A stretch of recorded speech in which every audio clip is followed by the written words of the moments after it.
Inventeur, il y a eu Léonard de Vinci qui a mis au point les premiers moyens de transport. Il y a aussi Alexander Graham Bell qui a inventé le téléphone. On se souvient également de Thomas Edison qui a créé la lumière électrique. Et aujourd'hui, il y a Michel Gondry. Michel Gondry? Ouais. C'est qui ça, Michel Gondry? C'est un réalisateur français, attends. C'est lui qui a fait les clips de Daft Punk et de Björk. Et il invente tellement de trucages incroyables que les Américains se l'arrachent. Tu crois qu'il va rentrer dans l'histoire, ton Michel Gondry, là? Ça, je sais pas, mais en tout cas, Paulin Galici va sûrement te répondre. Et Paulin Galici, c'est qui? Il a inventé Mais c'est l'inventeur du sujet qui va suivre. Écoute, t'es naze, hein, c'est pas possible. Secret numéro 1, pourquoi Michel Gondry est-il le roi du bricolage?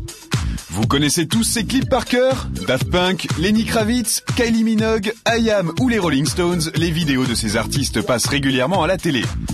Mais ce que vous ne saviez pas, c'est qu'un seul et même homme se cache derrière ces images. Il s'agit du réalisateur Michel Gondry. Ce cinéaste français de 43 ans est depuis passé au long métrage et s'offre même le luxe de travailler avec de grandes stars hollywoodiennes. Gondry est réputé pour être un génie du trucage. Clip, film ou pub, il trouve toujours le moyen de développer une nouvelle technologie pour livrer des effets spéciaux toujours plus inédits. Mais contrairement à ce que l'on pourrait penser, Michel Gondry n'est pas qu'un énervé de l'informatique. Et non, c'est aussi un grand bricoleur capable de véritables exploits avec 3 bouts de ficelle. Ce petit-fils d'inventeur adore en effet réaliser des trucages tout simples mais spectaculaires. Pour ce clip des White Stripes par exemple, la multiplication des instruments marque le rythme du morceau. Eh bien pour parvenir à cette idée visuellement forte, Gondry faisait tout bêtement arrêter le tournage à chaque coup de baguette, ajouter une batterie et recommencer à tourner. Il aurait pu utiliser l'image de synthèse mais non, il a préféré l'objet réel et y passait ainsi beaucoup plus de temps. Et pour le film Eternal Sunshine of the Spotless Mind, il a l'idée de dédoubler Jim Carrey dans une seule et même scène. Mais hors de question pour ça d'utiliser l'ordinateur. Non, le plan de Gondry est bien moins coûteux. Jim Carrey va devoir se déplacer pour se retrouver à 2 endroits différents durant la même scène. Il vole mon identité. La star n'en revenait pas. Je devais être à 2 endroits dans une même scène. Alors je protestais, c'est impossible, et il me répond, mais comment peux-tu le savoir si tu n'essaies pas?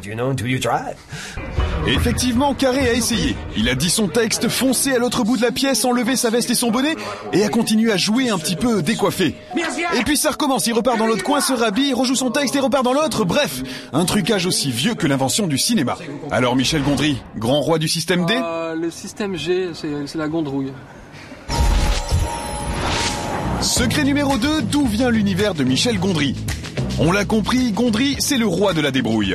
Mais plus marquant encore que les trucages dont il est capable, il y a l'univers visuel qu'il développe. Un univers qui tourne immanquablement autour de l'enfance. La preuve avec ce clip entièrement réalisé avec les fameux jouets aux formes carrées.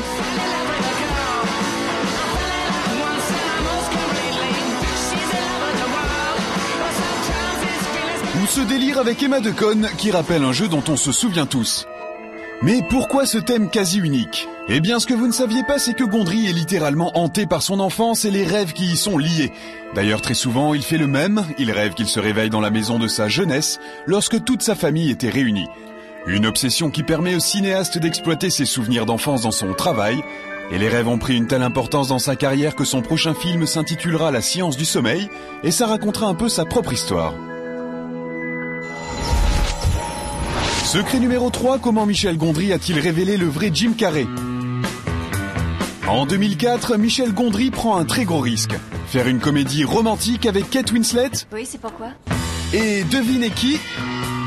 Eh oui, Jim Carrey. A priori, engager le clown le plus grimaçant d'Hollywood pour un film romantique, c'est pas franchement une bonne idée. Oui, ça marche là. Et pourtant, dans Eternal Sunshine of the Spotless Mind, Jim Carrey est d'une stupéfiante sobriété. Alors comment Michel Gondry a-t-il réussi à dompter le comédien déjanté? Tout d'abord, Gondry était présent sur le tournage de Bruce Tout-Puissant, le film précédent de Carrey. Entre les prises, il remarque que l'acteur n'est pas franchement un joyeux luron. Le comédien était à cette époque carrément accro aux antidépresseurs. C'est où le rayon psycho?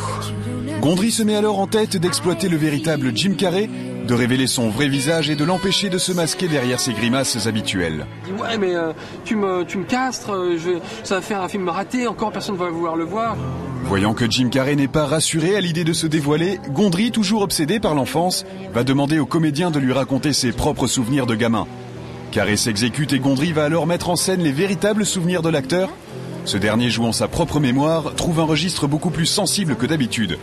Et un événement incroyable survient alors. Carré raconte qu'il a trouvé la foi alors qu'il était dans une école catholique. Un jour, il a demandé à la Vierge Marie un vélo avec un siège en forme de banane.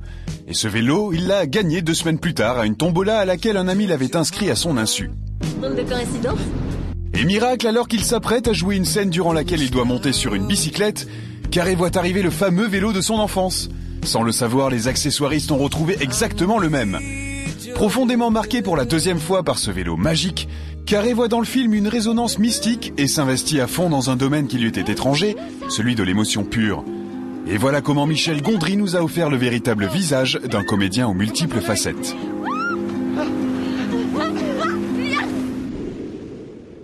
Allez, comme toujours à ce moment de l'émission, je vous propose de faire un petit break. On se quitte 2 minutes, le temps d'une page de pub, et on se dit qu'on se retrouve juste après avec la suite du programme. Allez, on bouge pas, on vous attend. À tout de suite.